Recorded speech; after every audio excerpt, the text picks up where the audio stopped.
Bismillahirrahmanirrahim. Assalamualaikum warahmatullahi wabarakatuh. Hari ini kita akan meneruskan kepada bab ke-11 daripada buku Qawaid Dakwah Ilallah karya Dr. Hammam Said.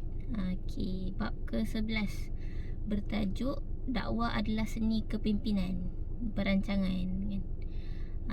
Kat sini tajuk ni Ana suka bandingkan dia dengan sebuah kereta. Jadi kereta ni dia ada banyak part kan. Kan ada dalam kereta sekarang ni ada cermin sisi, ada brake, ada signal, ada tempat tekan minyak. Jadi semua kompartmen kereta ni dia saling melengkapi dan saling bekerjasama untuk satu tujuan dia kan, untuk sampai kepada tujuan dengan selamat. Dia saling kita panggil bekerjasama. Jadi macam tu juga dakwah. Dakwah ni bukan sekadar kita menyampaikan kan. Ada orang kata mengajak sahaja, tapi dakwah bukan sahaja itu. Ada orang dia boleh menyampaikan dengan baik, ada orang dia tak dapat nak sampaikan dengan baik, dia boleh buat dengan cara lain kan, dengan penulisan dan sebagainya. Tapi apa-apa cara sekalipun dakwah tu disampaikan, sama ada melalui poster, melalui kata-kata dan sebagainya, kita tak boleh lupa bahawa dakwah ni adalah satu kerja yang perlukan kepada perancangan. Bukan kerja yang sambil lewa, bukan kerja yang sembrono. Dia adalah satu kerja yang ada matlamat. Jadi bila kita cakap satu benda tu ada objektif, ada matlamat, nak tak nak dia mestilah ada wasilah dia, dia mestilah ada bahan dia, dia mestilah ada pemantauan kan. Ini benda-benda ni disebut dengan secara detail oleh Dr. Hammam Said dalam bab ni. Jadi bila kita kata satu benda tu ada objektif, nak tak nak dia perlukan kepada rangka kerja yang kemas. Sebab kita nak capai satu matlamat yang bukan matlamat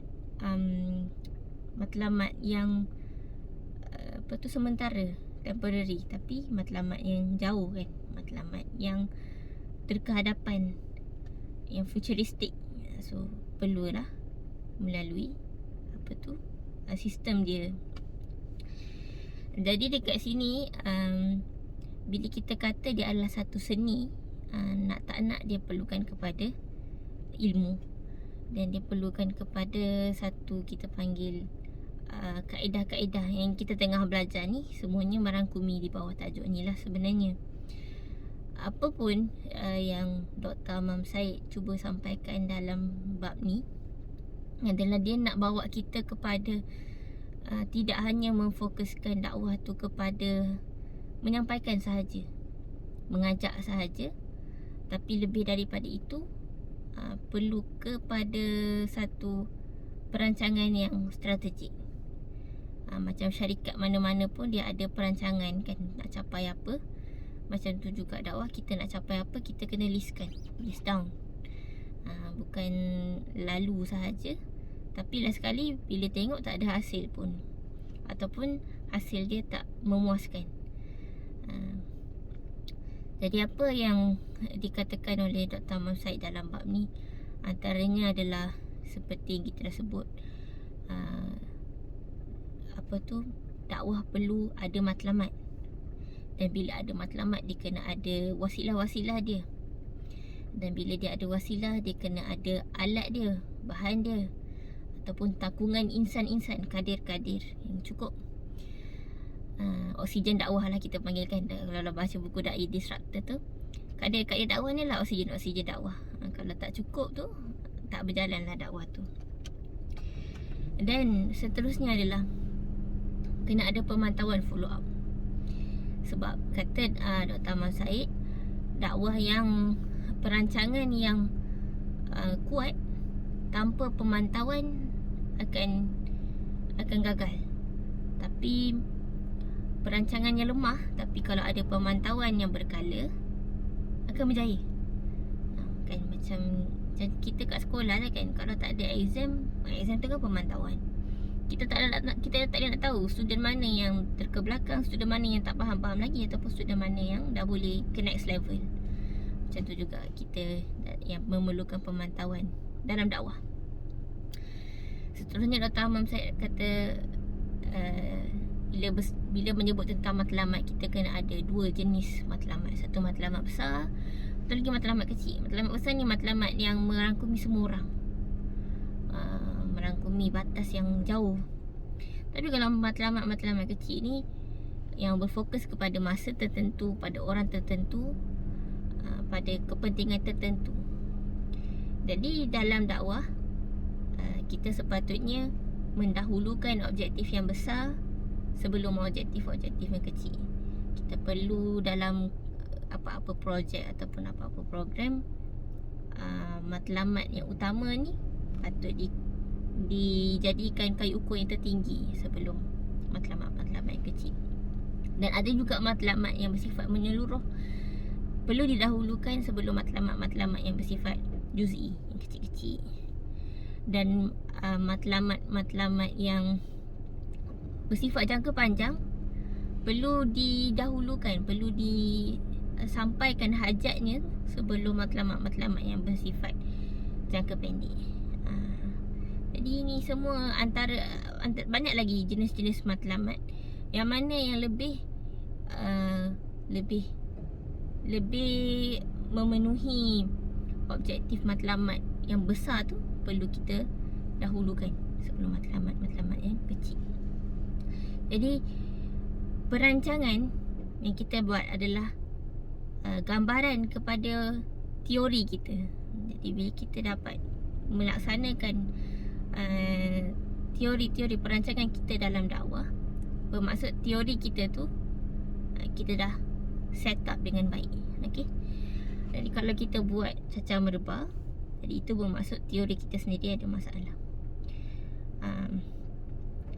Jadi apa lagi komponen dakwah yang disebut sebagai seni kepimpinan ataupun seni menyampaikan tu? Antara yang disebut oleh Dr. Amam Said adalah semua para pendakwah perlu menguasai ilmu-ilmu dakwah. Ada banyak kan ilmu-ilmu yang berkaitan dengan strategi.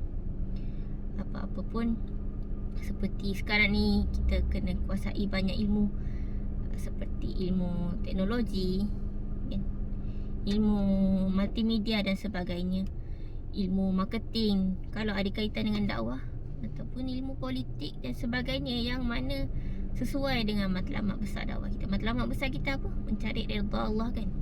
Di semua sistem-sistem yang akan bergerak ke atas kepada matlamat redha Allah tu, kita perlu kuasai. Seterusnya yang Dr. Amam Said sebutkan adalah dalam perancangan kita perlukan data yang kemas, data ataupun maklumat yang meluas sebelum kita nak melakukan satu-satu projek ataupun satu-satu dakwah tu sendiri. Sebab kalau tanpa maklumat yang jelas dan benar, kita khawatir kita punya matlamat tu tak kena ataupun kita punya cara tu tak kena. Contohlah kalau kita punya matlamat adalah matlamat ke arah mensejahterakan politik, kita kena kuasai dulu semua yang berkaitan dengan politik. Contohnya sosiologi, antropologi dan sebagainya yang berkaitan dengan masyarakat yang kita nak santuni tu. Kalau tak, cacah merebah lah jadinya. Jadi inilah antara benda yang kita panggil seni kepimpinan. Apabila para duat tu, para pendakwah tu dah bersedia dengan semua ni, kita panggil alat-alat komponen-komponen macam kereta ni kan. Jadi pendakwah tu dia akan bersedia untuk menghadapi waktu yang sangat sukar. Waktu yang sangat sukar akan menimpa dia dan dia akan bersedia untuk menghadapi benda tu. Dia akan kuat untuk menghadapi keadaan tu sebab dia dah ada semua alat yang diperlukan. Macam tu jugalah kereta kan. Waktu yang paling sukar pun dia boleh menyelamatkan diri, sebab dia dah tahu macam mana nak pakai. Dia dah ada semua kelengkapan. Dia dah tengok sebelum perjalanan yang nak pergi jauh ni, dia dah tengok dulu enjin dia elok ke tak, tayar dia angin elok ke tak, minyak cukup ke tak, tas enggo dah isi ke belum. Semua tu lebih kurang lah pada kesesuaian dan kelancaran dakwah. Jadi begitu sahaja satu gambaran yang sangat penting bagi kita, letak timeline. Satu lagi faktor masa yang perlu kita fokuskan adalah dakwah ni perlu ada timeline. Annually dia macam mana, bulanan dia macam mana, mingguan dia macam mana kan, supaya senang untuk buat follow up.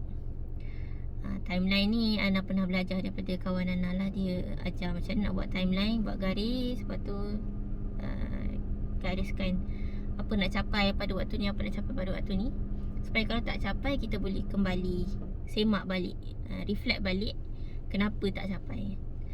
Itu antara benda yang penting. Jadi insyaAllah semoga dengan menjadikan dakwah tu sebagai satu seni kepimpinan, kita dapat capai apa yang kita nak, dan semoga dakwah kita dapat menyuburkan kebaikan dalam kehidupan semua orang. Sekian saja. Assalamualaikum warahmatullahi wabarakatuh.